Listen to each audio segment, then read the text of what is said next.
Meghan Markle to make their marriage last as the baby arrives. Prince Harry will have to take care of his wife Meghan Markle after the birth of their first baby if he wants their marriage to last, a relationship expert has said. The joy of the arrival of their newborn and the amount of attention required by a baby can easily shift love and care from partner to the child. And this sometimes creates an irreparable rift between husband and wife and can lead to the end of the marriage, according to relationship expert Jazz Bielica. Despite the whirlwind of emotions and the changes the royal baby will bring into their lives, the royal couple will need to keep each other in mind or face damning consequences. But Prince Harry in particular will have to walk the extra mile to make sure his union with Meghan remains as solid as it is now. Ms. Bielica told Express.co.uk, one of the key things to keep a solid marriage when you become parents is keep paying attention to your partner. Even though newborns asks for tons of your attention, care and time, please don't forget you are still a husband and a wife. No matter how small your baby is, remember to create alone time with your partner. Since a newborn biologically needs more attention from the mom in the first few months, the dad's role is to take care of the partner. Later, responsibilities are more equally divided. While the lack of attention is a deal breaker, the length of the union does not determine how solid a marriage is and if the couple is ready to face a child, Ms. Bielica added. She explained, time doesn't reflect on the solidity of their relationship. It's far more about the depth of their relationships, closeness, and maturity of both as individuals and their relationship, as well as what external support they have. Both Meghan and Harry went through a lot in the past, as individuals and as a couple, and all of that took place under the public eye. Considering that, they will probably handle this new beautiful adventure in their lives quite well.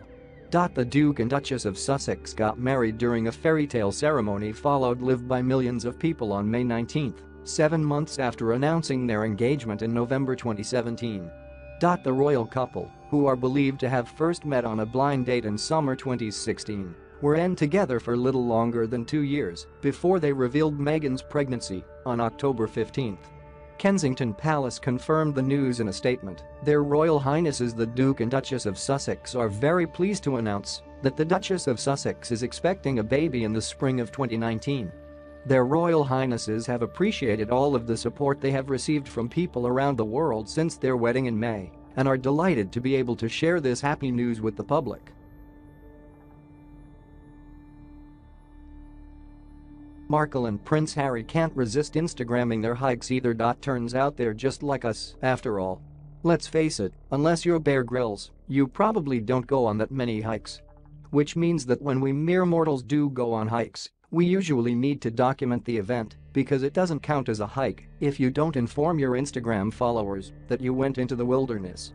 Before now, I would have believed that royalty were above such infantile attitudes towards social media. Turns out, they're not.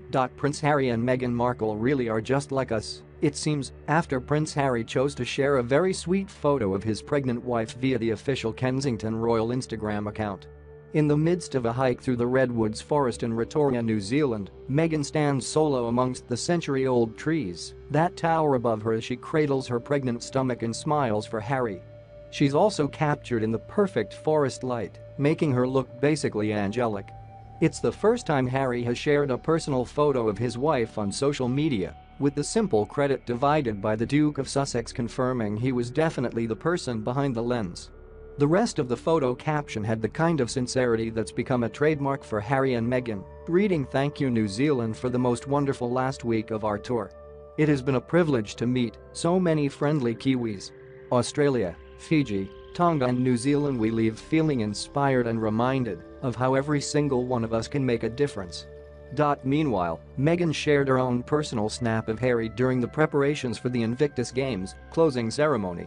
Harry's pictured speaking into a mic on stage, with the caption stating, "Getting ready for the Invictus 2018 closing ceremony." It marks the beginning of the pair sharing little bits of their lives from behind the scenes in the same way Prince William and Kate share photos that Kate takes of their kids on important milestones like their first day of preschool, on birthdays, such as this one of Princess Charlotte and Prince Louis on Charlotte's birthday, or family holidays. The way they play the social media game proves we are well and truly in a new time of the crown. Hello, is it too soon to say Meghan Markle's maternity looks may be her best yet? It's that time again. We're checking in with our favorite British royal bride and now mom-to-be to see how things are progressing, style-wise, that is. She's barely showing, but Meghan Markle is proving a long-held theory about expectant mothers as she appears to be blossoming. Granted, her recent adoption of a few more vivid colors and prints are likely due to the fact that she and Prince Harry have been on a 16-day tour of Australia, Fiji, Tonga and New Zealand, where it's currently spring. But there's also an undeniable vibrancy and optimism her brighter palette conveys. Maybe it's our own desire to escape from the increasingly gray days of fall, but by infusing her ladylike style and generally sedate palette of nudes, neutrals, and navies with breezier silhouettes, crisp whites and an array of jewel tones and garden-fresh colors, Meghan has been brightening our moods just looking at her and has us anticipating how her style might evolve in tandem with her pregnancy over the next several months. The royal couple just wrapped their travels, which included more than 70 engagements with Meghan wearing at least 30 different outfits. So, without further ado, here are a few highlights from the past few weeks. Meghan's sleek sleeveless sheath may not be a departure from her typical royal wardrobe, but the bright white of her blessed dress by Australian designer Karen G was a fresh take, as was her rolled sleeve trench coat by Martin Grant, giving a relaxed vibe to her royal appearance. In a sweet touch, she accessorized with diamond-encrusted butterfly earrings previously belonging to Princess Diana and beige suede Stuart Weitzman legend pumps. If there's one look we'll be craving when temps climb again, it's breezy striped sundresses like the ones Meghan wore in Australia that we'll be reaching for. Meghan caught a little heat for the royal protocol-defying high side slit on her dress by Reformation, below right, but we're especially fond of the boldly striped, full-skirted maxi below left, again by Martin Grant. Women of color know whites and ivories beautifully offset our skin tones, and Meghan is no different. The custom ivory Zimmermann dress and matching hat by Stephen Jones she wore to meet the Fijian president brought out the best of her glow. But it was the show-stopping, capped sleeve and caped blue gown the Duchess wore to a state dinner in Fiji, which was one of the few outfits to show off her growing baby bump during the tour. It was also chosen to match the cerulean blue in the country's flag. Created by British brand Safayu, it is known online as the brand's Ginkgo cape dress and is still available for pre-order if you have $1,405.